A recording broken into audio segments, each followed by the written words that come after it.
Hi, what's up, everybody? What's going on? I'm good. My name is Daisy, Oh, Mark. I'm cool, Mark.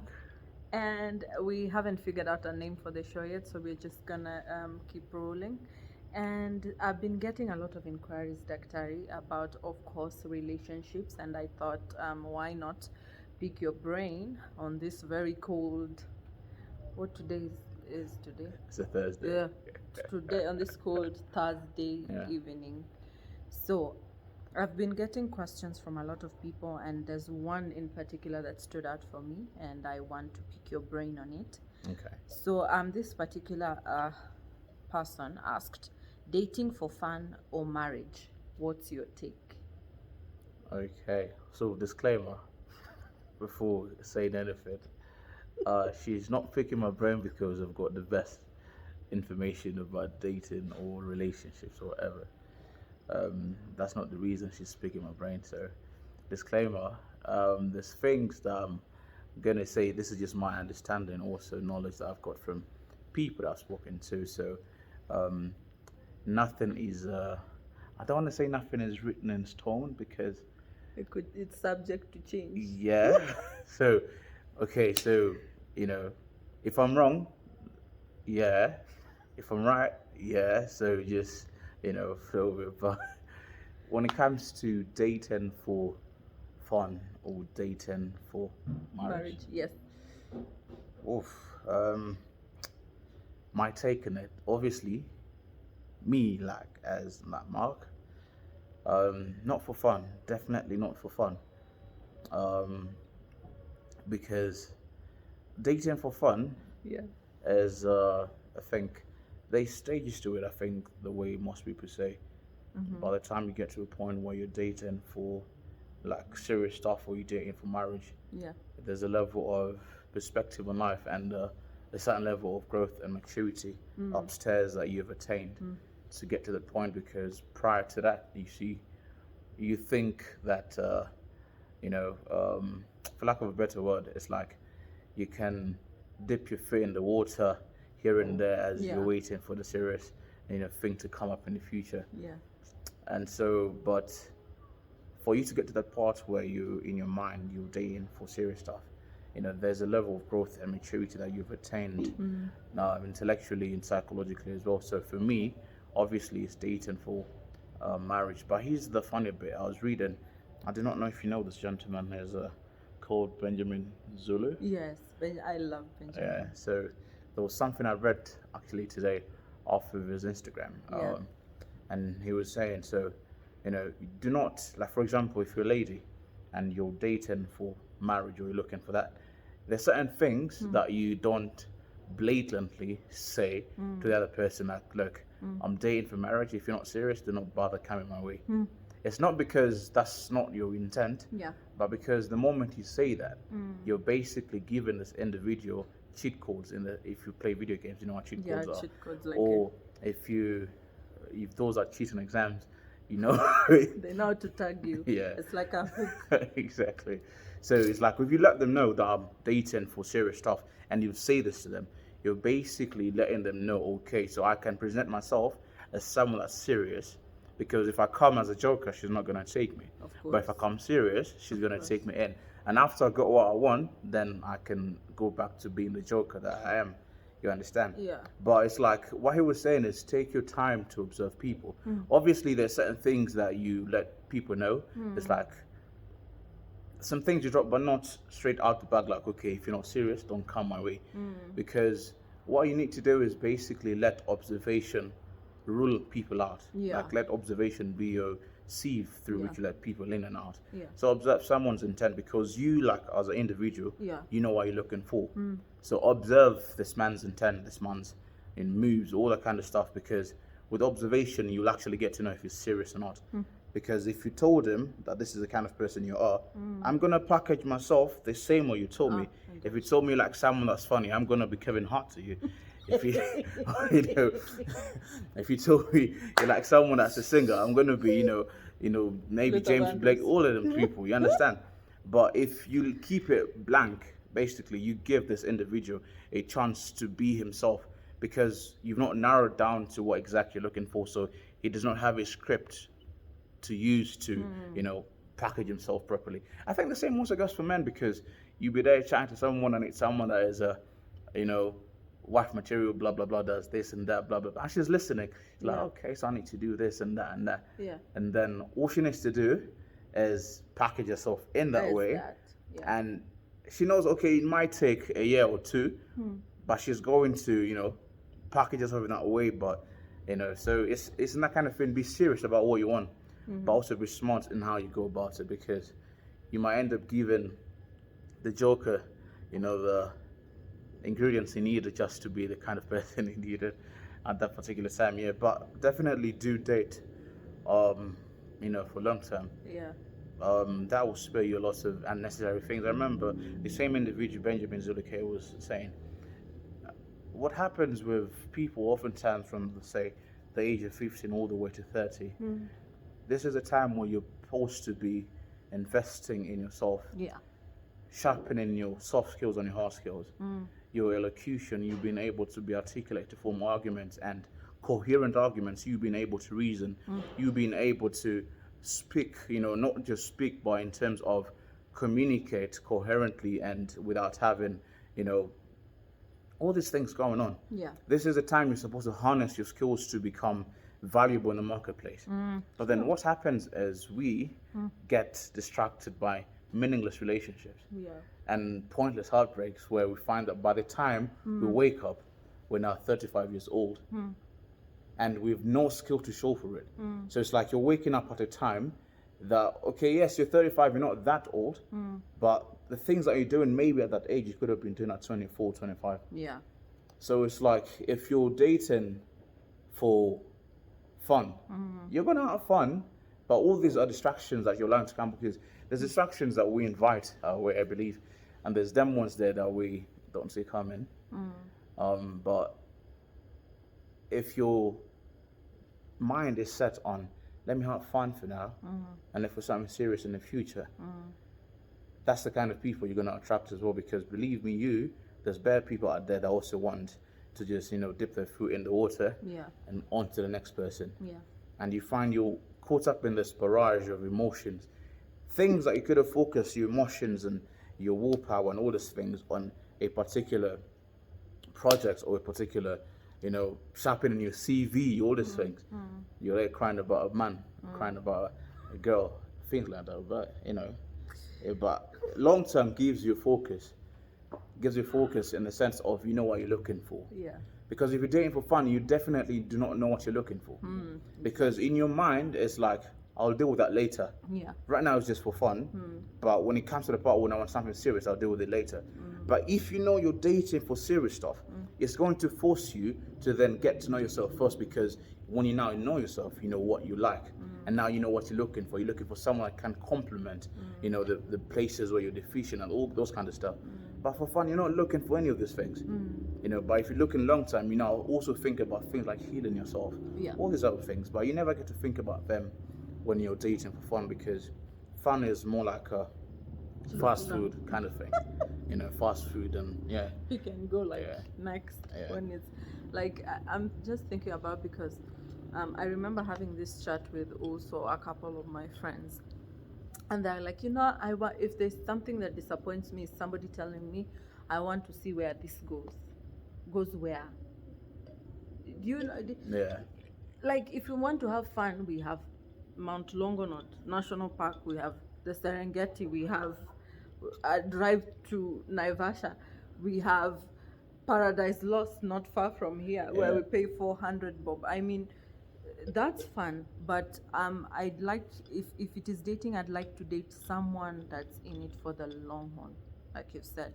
And it's very possible to also date and have all this success that you're talking about, because as a career, as you grow yourself, it's very possible to do that while we are dating, right? But for me, it's risky. For example, like for me, I think whenever I date somebody, I invest so much time, energy, dreams, and visions, because at the end of the day, I don't want to date somebody whom I can't see a future with. as a potential partner. Does this person have the same thought processes as I? It's okay that at times, of course, you have different thoughts and opinions about something. It's normal, it's very healthy. Yeah. But at the end of the day, do we have the same faith? Are we like-minded individuals? Do we have the same goals? Do we have the same dreams? Do we have the same ambitions? I'd like that all these things first align before that we can really decide that we are going for the long haul. But for me, if you ask me about dating, it has to be for marriage. Like, I want to date somebody I eventually see a future with, for better, for worse. Yeah, with this person. Sure. Otherwise, other than that, let me tell you, the biggest headache you can give me is to waste my time. No, friend. I hear you. No, just no. Don't waste my time. Don't waste my energy. Don't waste my life. Don't waste my breath. Don't waste my thinking. Don't waste my what? My what else? Just don't waste me anyway. Don't waste anything. Yes. Yeah. Just don't. I hear you. I hear you. You know, it's good that you say that, but because when you think about it, every single time before you embark on something, every single time before you jump onto something new, what really happens is if you have a predetermined end or the way you want things to be in the end of it all at the back of your mind, that in some way sort of dictates certain steps that you're going to take and certain steps Really? you're not going to take. For example, if you're embarking on a journey of going into university and your predetermined goal is to graduate with a first class, so that's what you're looking for. In some way, because you have that as a vision, because people, you know the saying of without vision, people perish. So if this is your vision, Yeah. the thing you've got at the end of it all, that's what you want to achieve. In some way, that dictates what steps you take and what steps not to take. Because now you know what the end goal is, so you know what to be careful with or what to ignore. So in the same way, if you're looking at a relationship of, I want this just for fun, things like getting to know this person, these are not things that are going to be priority to you because it's just a, fast food kind of thing. It's just for a few moments, But if you're looking at someone long term, Yeah. you're going to actually now think, oh, if I actually want to be with this person, I need to get to know them. You understand? So because you have in your mind what you want the end goal to be, in some way it's going to dictate some of the things you're going to do in dating, getting to know them. How does this person interact with their parents? Yeah. What's your relationship with your mom and dad? Yeah. What's your relationship with your siblings? How do you act when you're angry? How do you act, when you're excited? Things like that. Do we even have the same religious beliefs? Things like that, you get to know, because there might be differences here and there, but I believe we shouldn't major on the minor things. And in terms of, for example, when it comes to faith, for example, there's certain things that I believe, like, okay, this I can let you have your own thinking, but if there's critical things where these are not negotiable and that kind of thing. Non-negotiable. But things like that, you're never ever going to think to look for if you're just dating for fun. And by the time you wake up now, you're 35 years old. Okay? And now is when you're looking for someone to, marry or that kind of thing. You're going to find yourself rushing into things because now you think time's against you. But maybe had you had this mindset in the beginning, you could have looked out for things, what people call red flags or whatever it is, things that you can, see, or like, okay, this I can handle this, or this, no, we need to work on this. But if you're dating for fun, that's none of your business. Like, in your mind, You're right. that's none of my business. You understand? Yeah. So if you have a predetermined goal at the end of it, that will give you incentive to do certain things. Because this is someone you actually potentially could be with. Yeah, true. So you will take time to get to know them, because at the back of your mind, like, for those people that, okay, for example, can this person actually keep themselves in, without sex before marriage? Things like that. So because you have an end goal, that in some way dictates steps that you're going to take beforehand to avoid and escape certain things that you could have missed and rushed because you think now time's against you. You've woken up at 38. You've had fun all your years, and now it's like, okay.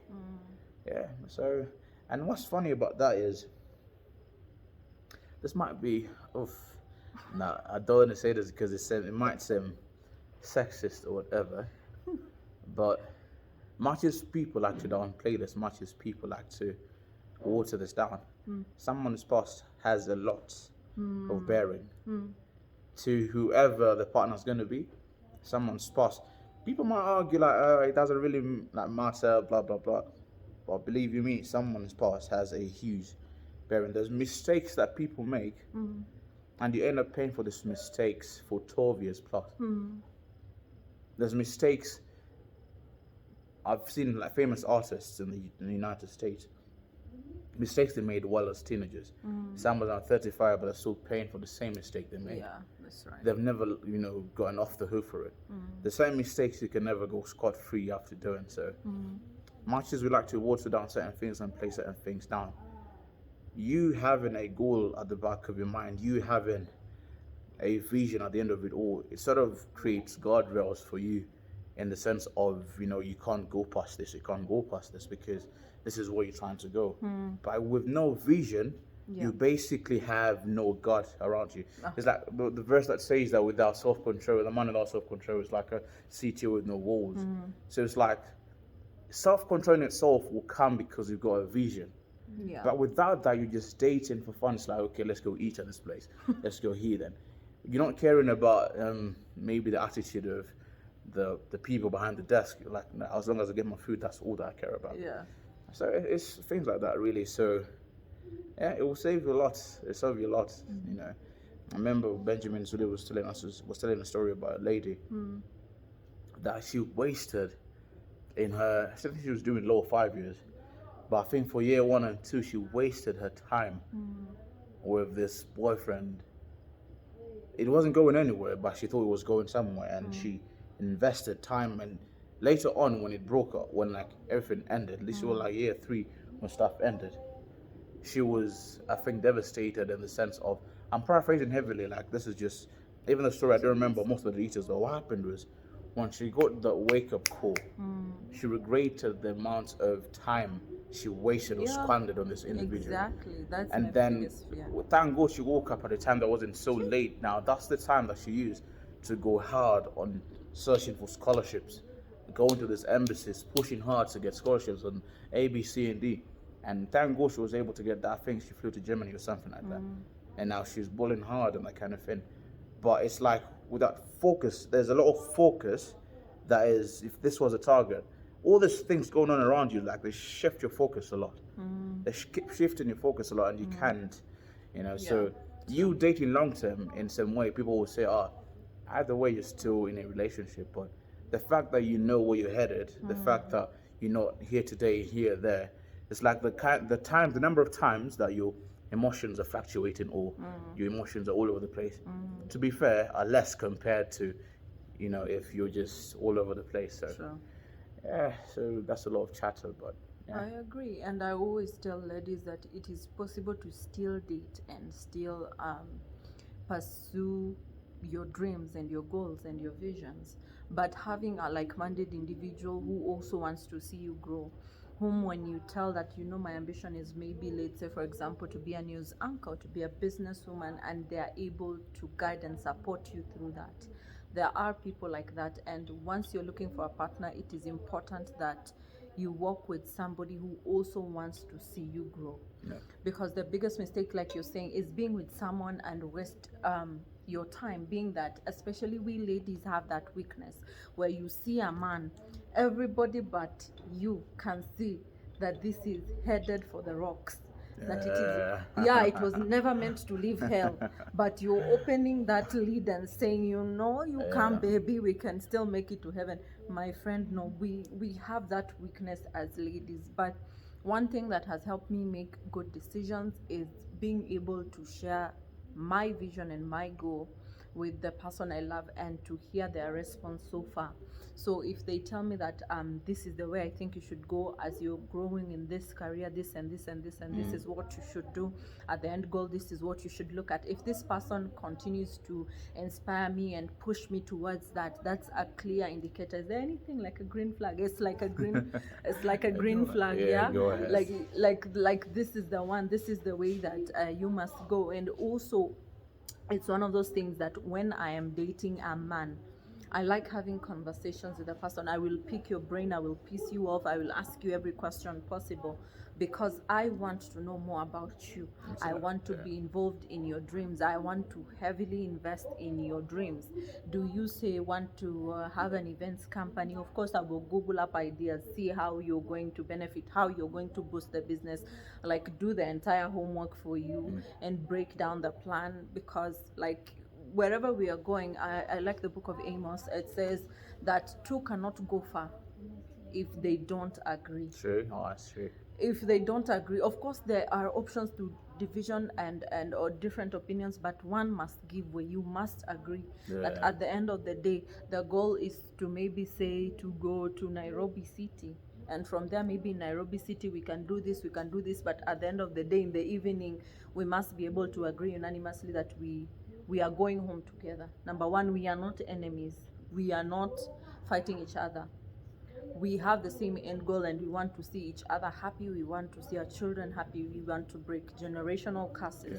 Like at the end of the day, you agree with your person that we are both walking in this direction. We are in it for the long run. And yeah, I think that's basically the key. That's one of those things that I'm very critical for. So dating for fun, like you said, fun is just like, do you say adrenaline? Something that's just there for the moment and then it's it's like like the adrenaline rush. yeah. Like anything, yeah. So It's part of the moment. True, true. No. Yeah, but hey, it's a tough one, It's tougher because sometimes I wonder in my head yeah. when people say dating for fun, are confused because there's lots of words that are thrown around, for example. Yeah. So when someone says I'm dating for fun, what I sometimes wonder is, are you in a committed relationship for fun? No. Because when you talk about dating, it's like, okay, this is my girlfriend, but this is just for fun. Or are you saying you're not dating, but you're basically having sexual relationships all over the place? That's kind of like the lingo that I get mixed up here and there. So it's basically a pick of everything that you've said. So dating for fun can be like, today I'm dating you, for example, for fun, and then I wake up tomorrow, I realize, that kind of person could be the other kind of fun. So I'm like, nah, you're no longer fun. I think this is the new fun. It's like you're dating the wind. You wake up, you go in the direction it's going. So that's what they when they say dating for fun. In my head, I still can't picture like someone like, Jesus, like you got a brain. Anyway, I don't want to go there, but I can't think about, because fam, the amount of energy like you have to invest, the amount of brain power you've got to invest, time to be like, okay, I'm here, like you're jumping on to the next hot thing, that kind of thing. Oh, I'm so afraid of somebody wasting my time. I pray for fam. Because like you said, okay, where you want to go, for example, let's assume you know what the kind of person you want to get married to. Yeah. And say that direction is Nairobi. Okay. But now you take a complete turn. It's like, okay, let me just drive towards maybe, I do not know place in Kenya. Branch of... No. Let's say you're heading completely opposite, like you're going towards Mombasa. Yeah. You want to go Nairobi, but okay, cool, So let's drive towards this Mombasa way. first. And you say, oh, it's all about the experiences. So maybe you're like taking in scenery, blah, blah, blah. But there's nowhere you're headed. You want to go this way, but you're going this way. Yeah. And then all of a sudden, you wake up and now it's like just a couple of miles before you reach the destination of Mombasa, you like remember, oh, I need to go back now. Because trust me, there's a lot of rubbish that you're going to have to unlearn, to undo, before you, because it's like you were meant to go this way, Yeah. but you traveled this way. Yeah. You've got to come back to the neutral point, because if, say, the shortest distance between 2 points, for example. Yeah. Now, if you meant to be here but you went this way, Mm. you've got to come back here first before Yeah. you can actually go this way. True. So there's a lot of nonsense. There's a lot of experiences that you have to heal from. Yeah. There's a lot of attachment issues. Sometimes I think that this is some people's coping mechanism. Not coping mechanism per se. I think, okay, I could say coping mechanism because, it's like there's a lot of, trauma that they're dealing with, but this is like their way of escape. Mm. And it's like you're not dealing with the problem how you need to deal with it, but it's like this is your way of escape because you've had all these issues. Like there's a plethora of issues that you can name, but it's like this is the only way that could give you that kind of like when you like how they say every junkie has his drug. So it's like this is like your drug. It gives you a short fix, then you're on to the next. If this one starts acting up, you're on to the next. But you're not giving yourself time Yeah. to actually deal with the issue that you have before you can start going in the direction you want to go. Bro, time, yeah? Yeah. Aye. But then something you've mentioned that I use as a determiner for what I'm doing is the amount of time it takes to heal. Like for example, I can give you a sample of my breakup. I took how long? I think it was 2 years Right. before I actually decided to open up my heart and see somebody. Because one long of those time. yes, because one of those things I really hate is to have or get into something with someone, and then when you're deep in, something happens, things fall apart, and then you have again to unlearn the things you've learned, to forget the memories especially. So healing for me, I take a lot of time healing, and I shut any potential relationships during that time away. So knowing how much time it has taken me to heal, to unlearn, to be a new person also makes me conscious about whom I let into my heart and whom I give myself to, I invest or pour myself into. That's Because these true, are that things is that I true. have to unlearn again. So That's true. I am very You know, careful. I'm happy that you mentioned that because also one thing that I realize is, going back to the people that are about this, it's like, do you know how much you're worth? Exactly. It's like, okay, leave alone. It might seem cliche when people say like, know your worth, that kind of thing, but if you had the way like I know moms tend to be super protective of their kids, like the fresh babies and that they can't let just anyone have access to their baby. Like most times even going to church, they oftentimes leave the baby home to go to church because Yeah. you don't want everyone to have access. Yeah. So it's like if you knew how valuable, if you have a valuable treasure, for example, and you had, let's say it was cash, and that's your valuable thing. Why is it that you got a safe that's in a secret place and that's where you keep your cash? Why not just let it be in a place where everyone else has access to it? And people might think when I talk about something valuable, I'm talking about, you know, um, I'm not gonna sanitize this, sexual organs. Nah, you know, but in the sense of your space, like how many people need to have access to you? Because even like at your home, there's certain people that come into your life, Yeah. come into your home, and Yeah. you just address them in the compound. Certain people okay, you At the can go to gate. the porch. Certain people come into the living room. Some Certain even as people, far your bedroom. yeah. But it's like I if like that every analogy, single person actually. has access to your No. life and you've given within a span of 6 months, Yeah. 3 people or 4 people have had the same access, deep access to your life. The question's even gone. To be fair, so it's not that I'm judging or pointing a finger or No, something but like you're that. right. But it's like in my head, it's like when I look at you, it's like, do you know how valuable you are? It's like, do you know how valuable your time is? Because if every single person has access to your time, that is an indicator, is indicative of how much you've not realized how valuable your time is. So any individual can have access to 4 minutes of your time, 10 minutes of your time. You understand?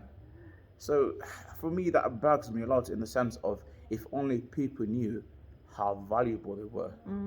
If only people knew that people being in your space or people having a conversation or any kind of interaction with you was a blessing to them, in as much as it's a vice versa kind of thing. Yeah. You'd be very picky about how you spend your time and the kind of things you entertain. You understand? So because at the end of the day, we also teach people how to Relate value with us. us. Yeah. We teach people how to carry us, how to respect and all the kind of things. The kind of things we accept about ourselves, the kind of things we do not deal with, not from a point of arrogance or from a point of you feeling you're more noble than the Yeah. next man, but Yeah. you having a kind of understanding that you're unique. Yeah. They keep saying you're unique, but know this, like if you do not know this from within, on the outside it's going to show that you don't actually know this. Because I remember it's a song. There's this guy from the UK. It's called Dave Santan. He made a statement one day, and he said in a song, he said that you can judge a man or you can know a man by the type of woman that he curves, like the type. so, so if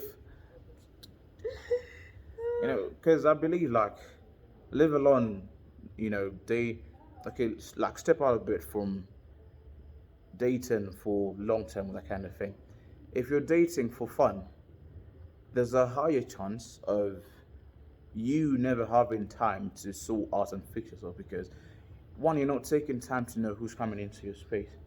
All you're looking for is a quick fix of, sex and, fun. Maybe you're going out places, parties, and then you're home. You understand? So it's like you're not giving yourself time to be single, to observe someone. Yeah. So you're not giving yourself time to form opinions because people have opinions, people got principles and all those things. But there's are things that are formed along the way. And if you're not giving yourself time to form opinions, to form principles, to have your non-negotiables, because if someone asks you right now, okay, you want to get married, yes, but what kind of man are you looking for? Most of the people that have shallow, foolish answers are the kind of people that are dating for fun. You let them know, I can't date a man that's making less than, say, $50,000 a month. Yet the same individual is living in a one-bedroom house. Things like that. So it's and to be fair, not everyone that is. I'm not saying because I think this way, I've always been this way. Yeah. No. But all that I'm saying is, if you keep going a certain path of dating for fun, you'll never give yourself time to correct the wrong thinkings you've picked up along the way.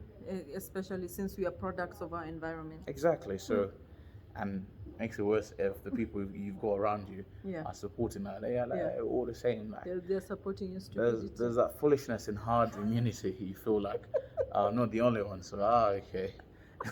So we could go ahead and do that. Yeah. But again, I'm not an expert. So yeah, touche.